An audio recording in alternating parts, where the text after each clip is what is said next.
Sony has a new device to control media playback and other activities on PlayStation 4 that are not exactly game-friendly.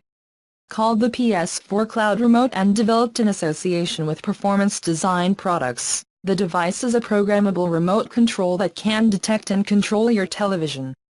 In this way, you can change the inputs and even raise and lower the volume without having to use a secondary device. The product is an update to an existing PDP remote control for the PS4 that does not appear to include TV control or programmable features.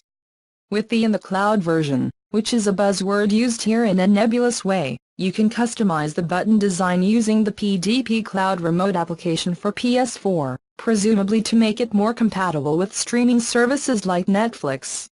Similar to the original model, the device connects to the system via Bluetooth. While Sony is only licensing the PDP remote, it still looks like an official PlayStation product, complete with a logo on top and standard driver buttons arranged on a wheel.